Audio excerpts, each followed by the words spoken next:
Hey there, true crime fans. Welcome back to For Criming Out Loud and our bedtime series called Crime Me to Sleep.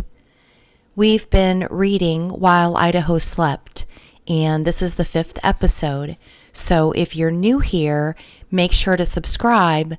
That way you can go into the playlists and start any book we've covered from the very beginning. Let's get into Episode 5 of While Idaho Slept.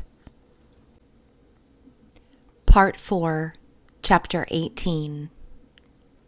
Madison Maddie Mogan was an only child, born in May 2001 to Ben and Karen Mogan in Eugene, Oregon, a small, artsy college town on the Willamette River in the shadow of the Cascade Mountains, an hour from the Pacific coast. Her Aunt Katie, Ben's sister, was there on the day that Maddie was born.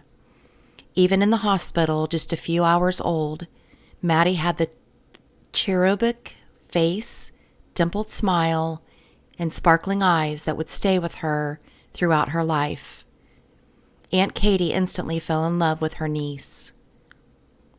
22 years later, in the long and difficult weeks after Maddie's murder, her Aunt Katie would be quoted in the Spokesman Review, saying that the family would all now have a Maddie-shaped hole in our hearts. Maddie and her parents lived in Eugene until Maddie was 2, when Ben and Karen decided to return to their North Idaho roots and moved back to Coeur d'Alene. Ben and Karen's marriage was difficult. There were early drug-related issues with Ben and financial strain when Maddie was a toddler. They separated soon after. Karen eventually remarried to Stephen Scott Laramie, who, along with her birth father, Maddie grew to call Dad. Maddie and her mother and stepfather lived on a blue-collar La Crosse Avenue, just down the street from Winton Elementary School. The neighborhood was quiet, comprised mostly of small houses nestled into the rolling green hills of evergreen trees. The walk to Winton took just a minute or so, and her teachers could easily see that Maddie liked going to school, where her maternal great-grandmother, Betty, a former schoolteacher herself, often volunteered in the classroom. At that age, school was nothing but fun. They were learning to read, and Maddie enjoyed that a ton. She also liked all colors and styles of headbands, which she wore to keep her long, straight blonde hair from falling in her face. She was petite and was drawn to other small and pretty things. She liked to dance on the playground or pretend she was a fairy, and she was never snarky to the other girls. Friendships were more important to her than arguments, even at an early age. Maddie's first grade teacher, Mrs. Kemp, remembers the pleasure Maddie found in adventures, big or small. The class had once gone on a field trip to Lake Coeur d'Alene, which Mrs. Kemp had primed them for with a story of vanished ships and lost treasures in the deep, cold waters. And the story was true. The lake was full of sunken steamboats that had carried gold and silver ore in the late 1800s. Mrs. Kemp suggested that the children might find some of their treasure buried in the sand. At the beach, they dug eagerly with their fingers, and lo and behold, Mrs. Kemp had been right. Unbeknownst to the children, parent volunteers had gone early to the lake and buried plastic coins. Maddie, like the other children, was ecstatic at the finds she dropped in her plastic bucket, early examples of the pretty trinkets she continued to collect throughout her life. Mrs. Kemp learned about Maddie's murder from a news story popping up on her phone. The shock and sorrow stayed fresh as coverage of the killings continued for weeks. Each time another story appeared, she felt the pain. That's kind of difficult, she says, between deep inhalations of sadness. It just brings the hurt all back again. You just kind of keep reliving it like when you first heard. Maddie's great-grandmother Betty had died 2 years before Maddie's murder, something Mrs. Kemp was relieved about. It would have just been way more than she could take. After Winton, Maddie was enrolled in the Coeur d'Alene Charter Academy, where she excelled academically and, of course, found Kaylee, and the second family that would become as important to Maddie's development as her education would be. By her early teens, Maddie's Instagram account painted a picture of her close friendship with Kaylee and hinted at their mischief together.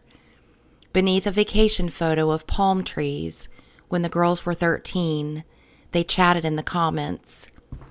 "Why did you call your mom my mom?" Kaylee asked her, with nervous emojis added. "Probably about our... Oh, why did your mom call my mom?" Kaylee asked her, with nervous emojis added. "Probably about our birthday or something," Maddie said. "Oh, okay, cool," she said. Then Kaylee added, "I had a mini heart attack at how much she could be calling for." Maddie was 13 at the time, a month before her 14th birthday.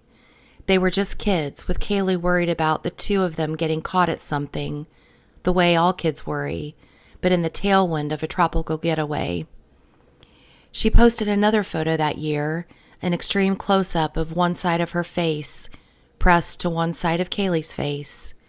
Their eyes were the focus of the photograph, each of them clear and reflecting the light. Kaylee's eye was brown, Maddie's was blue. "We look so ratchet," Kaylee commented, but Maddie had posted 2 emojis of queens next to the photo. A year later, Maddie posted a photo with Kaylee in Belize. The two of them wore bikinis, held each other close, stuck their tongues out at the camera. Maddie's life had come a long way from its early years of family struggle. She went to Mexico. She went to Santa Cruz, California with Kaylee. She walked on the wet sand while holding her sandals in her fingertips. There were boat rides on the Lake Coeur d'Alene that summer, and pool hangs. There were sunsets that were the color of burning gold over the water. It was July, and Maddie was 15 when she posted a solemn-looking selfie. She was tan, and her blonde hair was bleached even blonder by months of sunlight. "Nothing's forever," she wrote, without further explanation. Chapter 19. Maddie and Kaylee were inseparable throughout their time at Coeur d'Alene Charter Academy, where they could have continued as students throughout high school, but both were looking for a more eclectic experience as they got older. They propositioned their parents and made the switch to Lake City High, where Maddie worked hard at her academics and broadened her social circle, flourishing in the bigger experience of attending a less rigid public school. Here, she could celebrate Spirit Week and go to homecoming. She wore a black dress with sequins on the front, spent time getting ready, posed for pictures. The experience of Lake City High was traditional and seemed to fit more with Maddie's vision for her life. At the Powder Puff football game in October of their freshman year, Kaylee played and Maddie was in the crowd supporting her with a sign that read, "Kaylee G is the real MVP," in green block letters painted with glitter. They were diving into the culture at Lake City, and they both wore it well. In November of that year, Maddie and Kaylee went to the Mac Miller concert at the Knitting Factory in Spokane, each of them with a black X in marker across one hand, signifying that they were under the legal drinking age. "It was dope," Maddie wrote on her Instagram. "I love you," Kaylee said. Over Christmas vacation, Maddie and Kaylee made candy, did their eyebrows, decorated Christmas trees with ornaments and tinsel, and by spring of their freshman year, they were in Seattle, overlooking the bay, with a Space Needle rising into the clouds. Then they were in Puerto Rico. They were in more swimming pools. They were wrapped in blankets beside roaring campfires. They were celebrating their birthdays together at Beverly's, a fine dining restaurant overlooking the tranquil water in Coeur d'Alene, with the docks outside the dining room's big picture windows full of expensive boats. At homecoming of Maddie's junior year, she posed for a photo with 7 of her friends. She wore a mauve-colored dress, and Kaylee wore a black one. The 5 boys in the photo all wore black pants and white shirts. Jack DeCour was in the photo. He wore a black bow tie and black suspenders tightened across his lithe torso. His belt buckle caught the daylight. His smile seemed hopeful. Maddie stood between Jack and another boy, her arms around each of them. Her knee was angled toward the camera. Her dress was perfectly fitted and tasteful, her hairstyle and classic ribbons across her shoulders. She was only a teenager, but she looked confident enough to run the world. Throughout high school, Maddie not only received top grades, but she also worked at multiple jobs. According to her father, Ben, she even helped at her mother's workplace on occasion.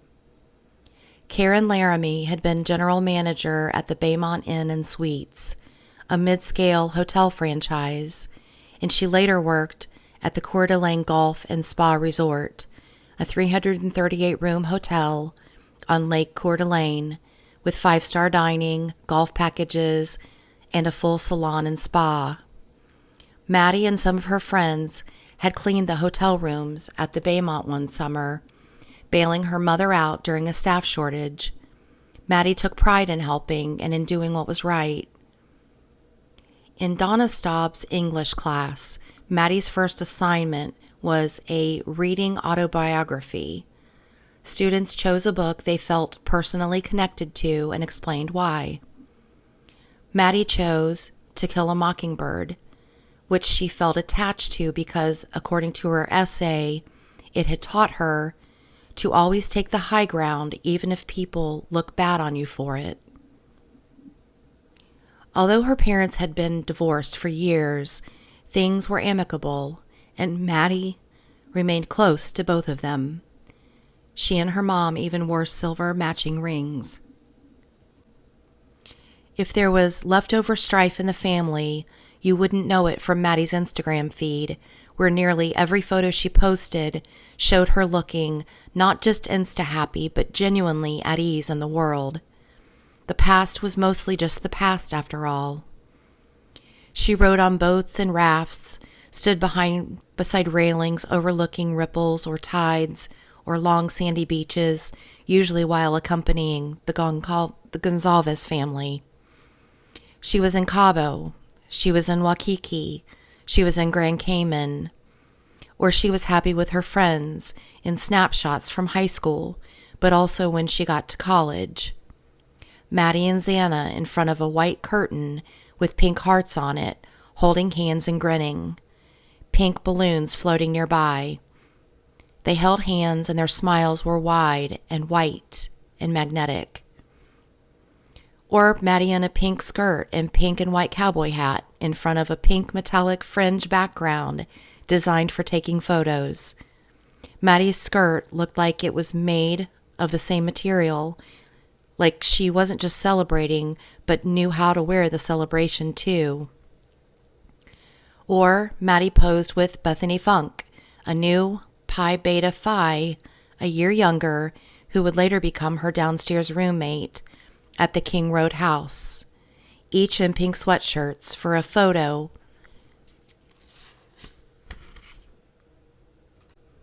during Bethany's initiation week at the sorority.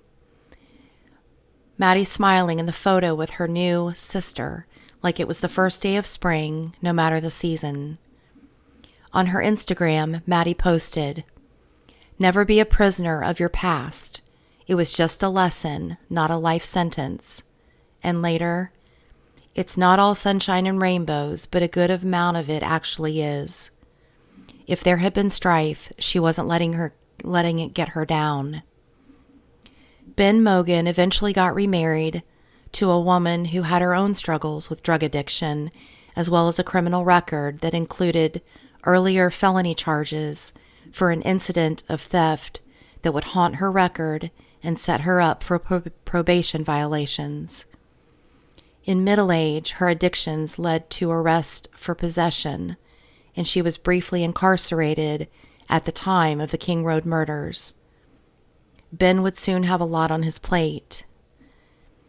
If he looked through his daughter's Instagram, he might find that she had posted, "What a wonderful thought it is that some of the best days of our lives haven't happened yet." Not that he could easily believe that now, with Maddie gone. Chapter 20. The University of Idaho was far enough away for Maddie to feel like she was living on her own, but close enough for her to still feel connected to family. She joined Pi Beta Phi, aka Pi-Phis, and began spending time with Xana Kernodle, the sorority sister she would later live with. She also met Jake Schringer her freshman year. Jake had multiple friends in the Pi Phi house, including Xana, and he had also gone to Lake City High School, but was a couple of years older than Maddie. Somehow, the two hadn't known each other until college. But then, during Maddie's freshman year, bid night at the sorority, when a Greek house invites new members to join, she encountered Jake while out celebrating with her new sorority sisters. The two began a friendship, and in the summer of 2020, they started spending quality time together. Jake had a boat, and they took it out on Payette Lake in the resort town of McCall, 4 hours south of Moscow. As Jake would ultimately say at her memorial, he had started to fall in love with Maddie during that time. By the end of the summer, he was living in an off-campus apartment that he would often invite the Pi Phi girls to so he could see Maddie. It wasn't until Valentine's Day of that school year that they had had their first real date at the Breakfast Club in Moscow. 6 weeks later, they had officially become boyfriend and girlfriend. They had taken their time, and it had been worth it. Maddie would often brag about what a catch Jake had been for her, and she talked to friends about her very deep love for him. It went both ways. To Jake, Maddie was confident and beautiful, and he knew that he had been lucky to find her in the sea of possibilities of each person's life. She knew her worth, Jake said through tears at her memorial, but also with a brief and fond laugh that he tried to contain. "I had to work for her." Later he added, "She was a really good hugger. She was the person I loved the most, and she loved me the most too." Maddie had been the first person he had spoken with each morning, and the last person he had spoken with each night. On April 27th, 2022, Maddie posted a photo of herself and Jake at Watershed Country Music Festival in Washington State. Maddie in jean shorts and her pink cowboy boots, Jake without a shirt. They looked young and on fire for each other. "1 year with my best friend," Maddie wrote. "Life is so much sweeter with you in it." Maddie was a marketing major, on track to graduate right on schedule after making the dean's list each semester, an even greater accomplishment given her busy social life and employment at the Mad Greek restaurant downtown. She also became the director of PR and marketing for her sorority on campus. When she moved into the King Road house, she decorated her room with things that were pink or tiny like herself. The bright pink cowboy boots she had worn to Watershed sat prominently on her windowsill. She and Jake would watch football games or movies together. She never tired of The Princess Bride. She would put on her comfy socks and wrap herself in a blanket beside him. She liked being cozy. Just over 5 months after Maddie's murder, Jake Schreiger posted his own Instagram photo of the two of them, their faces side by side, sun-kissed and smiling. "Happy 2-year, Maddie," he wrote. "I miss you so much." The loss had been horrific, and Maddie's friends were feeling it too. One of her closest, Ashlyn, had known Maddie for only a few years, but during a December 2nd memorial service in Post Falls, she recalled spending more days with her than without her. They had shared a room at EP5, and then later, Ashlyn lived briefly in the King Road house, where she had celebrated her 21st birthday. Ashlyn recalled having big-ticket adventures with Maddie, but the most special moments they'd shared were the little ones. They woke up and made their coffees together, shared their agendas for each day, self-tanned on Wednesdays, listened to music while getting dressed together on Thursdays, and shared sweets after dinner. They wore matching bracelets. They wrote each other notes. They danced to Yeah by Usher. They'd even shared a zipped up hoodie once on a cold night out, the two of their bodies smooshed into it. We pretty much did everything together, Ashlyn said. Our weeks were like copy and paste there for a while. She fought back tears, conjuring what Maddie had meant to her. You grow so much as a person on your own in college, Ashlyn said, but we got to grow together every step of the way. Going through the rest of her life without Maddie was going to be tough. I'm not only living for myself now, but for the rest of the life that Maddie wasn't able to live. Every chance she got, Ashlyn was going to do all the things that Maddie loved to do. She would watch the sunset, go to concerts, take road trips, and she would imagine Maddie looking down on her with a smile. She is going to be a busy girl up in heaven because she is now the guardian angel to some wild ones who really need her down here. Another of Maddie's friends, Sophia, was Maddie's big at their sorority. She loved her mom, Sophia said through tears that shook her whole body during the memorial service. She always told me, "Don't you think my mom's so cute and so pretty?" Maddie's mom, Karen, would have done anything to give Maddie a better life, and Maddie knew it, Sophia said. At the memorial service, Karen stood at the podium beside Maddie's stepfather, Scott. She wore a pink top and held her husband's arm. Scott wore a pink tie. He spoke of watching football games with little Maddie, and of Maddie laughing when he would pick her up each time the Steelers scored, or Maddie riding on boats or fishing with her family. She had been his and Karen's world, one that was a darker place now, he said. Eventually, he folded the pieces of paper he'd written his notes on. Karen said nothing. The pain of speaking about her daughter into a microphone to the world seemed too much for her to bear. Not once did she let go of her husband's arm, as if she might have collapsed in grief without him there. Chapter 21. The police were called again to 1122 King Road in the months before the murders, responding to another noise complaint, and this time it was Maddie they met. Just before 9 p.m. on September 1st, 2022, officers approached the front door and knocked loudly.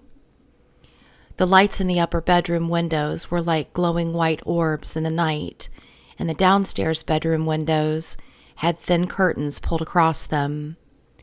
Body cam footage showed police, 3 officers and a ride-along observer, had walked uphill toward the entry, their footsteps crunching on gravel. A raucous banter emanated from inside the house. There was no overhead light at the door, which had only become visible with a flashlight pointed at it. A young woman answered almost immediately, light spilling out from the residence. She wore shorts and a summer top and appeared to be slightly intoxicated but pleasant. One of the officers asked to speak to somebody on the lease, whoever was in charge of the residence that night. "I can go get them real quick," the young woman said, closing the door on him. The front stoop went black again. A whole minute passed. Nobody came back. Another of the officers lifted a backpack from the nearby gravel. It was heavy with cans. "There's a lot of fucking alcohol in there," he said. One of the officers knocked loudly again 7 times. The noise inside died down, but still nobody answered. "We're only here for a noise complaint," the officer shouted. "Come to the damn door." Another officer giggled off camera.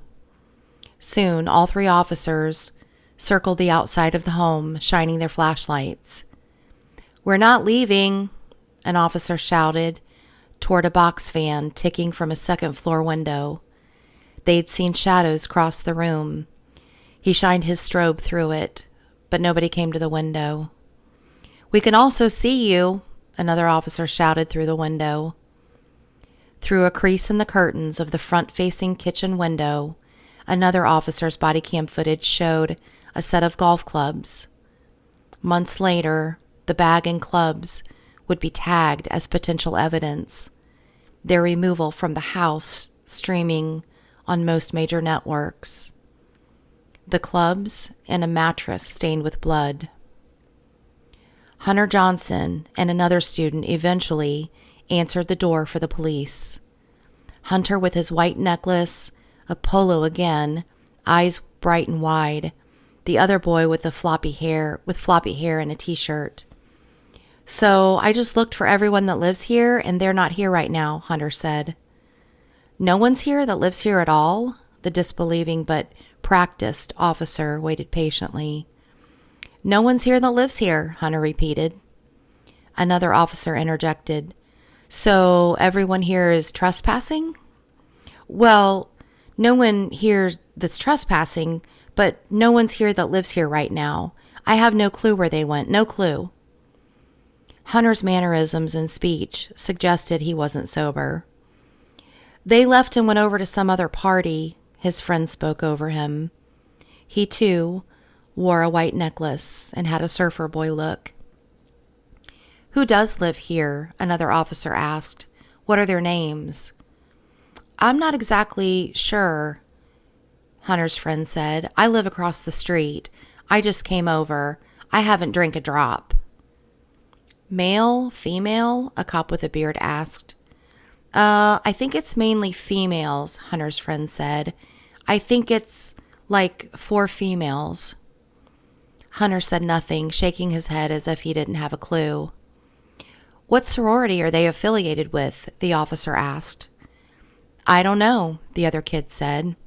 "I don't know," Hunter also said. "I'm not stupid," the officer eventually told them. Hunter smiled. The officer pressured them further, patient but stern. "I'd rather deal with this as a noise complaint than get a hold of the Greek council and the Greek board and all of that, and the dean of students, and playing all these stupid fucking games." He shined his flashlight at the backpack of booze on the ground, adding an implicit threat. "I guarantee you there's a lot of underage drinking here."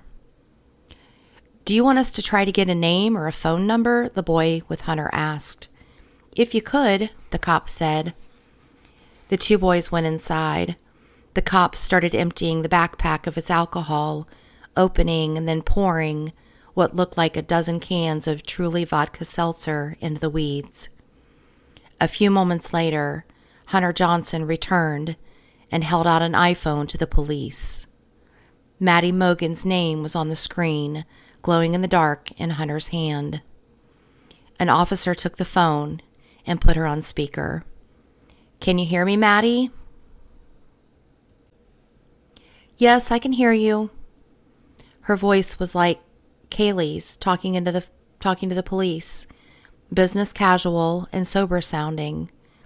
"Do you live at 1122 Queen Street?" The officer had confused Queen with King as they intersected just beyond the property. Maddie didn't correct him. "Yes, I do." "The reason that we're here is we received a noise complaint of loud music, partying. Once we approached the house, people started running away. They left a bunch of alcohol behind. We're not even coming for the alcohol. We're just coming for the noise complaint." Maddie remained silent, listening. The officer seemed old enough to be her father. Eventually, he scolded her. "You have a house full of random people." He was saying that Maddie needed to be careful without exactly saying it. He issued Maddie a verbal warning for the noise violation. He told her she needed to come home. Chapter 22. At the University of Idaho vigil for his daughter, a special event held to assist students through the mourning process, Ben Mogan wore a gray suit. The jacket buttoned slightly across his sturdy chest. His cropped haircut, chiseled jawline, and prominent goatee made him look tough. The voice he soon addressed the crowd with was anything but. He approached the podium and shakily unfolded a piece of paper filled with prepared remarks, which he would eventually stray from. His breathing was shallow. His body appeared stiffened by grief. The air seemed sucked out of the room by Ben Mogan's obvious pain. He shifted his balance from knee to knee and hooked his thumbs into the front pockets of his suit pants, jiggling them with nervousness. Maddie May, she was, having only just begun, he had already stopped to catch his breath. "She was Karen and my only child that we ever had," he finally said. He then struggled through a list of the beautiful things about Maddie that he could remember at the moment. Her happiness, her intelligence. She was funny, she was delightful, the perfect baby. On the network streaming the event, an Instagram photo of Maddie filled the screen. She wore a bright white summer dress in a wooded park setting. She was tan, leaning slightly backward, her blonde hair draping across one shoulder for the photo. Ben Mogan smiled nervously. He spoke of how he used to show Maddie's photo to explain who he was to new acquaintances who wanted to get to know him. "Well, I have this daughter," he'd say. He'd tell them she was on the dean's list at college, that she worked hard, that she had great friends. There was often nothing noteworthy about himself that he felt like sharing, other than his adoration of Maddie, which new people in his life tended to learn a lot about. "We loved going to see live music," he said. "That's always been my favorite thing to do, and so I started taking her to concerts when she was younger. We saw some really good shows together." He explained that Maddie was upset when the popular musician Mac Miller was touring nearby, and she couldn't get tickets because the concert had sold out. Ben had desperately wanted to surprise Maddie with tickets to the show, the one she later posted about on Instagram. "And I didn't know what I was going to do," he said into the microphone, but his smile widened and the pace of his storytelling picked up. "And I entered all these radio station contests, and like the night before it happened, I won 4 tickets, and I got to bring her and her friends, and they were meet and greet tickets." After the show, he and Maddie and her friends had been introduced to Mac Miller, he explained. That was one of the happiest memories Ben had of being Maddie's dad, coming through for her in the clutch, and he loved seeing her excitement for live music match his own. Ben was a man who cared about the little things, and he loved that his daughter did too. Many in the audience listening to him were holding one another close. With heartache in his voice, he spoke about Maddie's boyfriend, Jack Schringer, whom she'd been dating for almost a year at the time of her murder.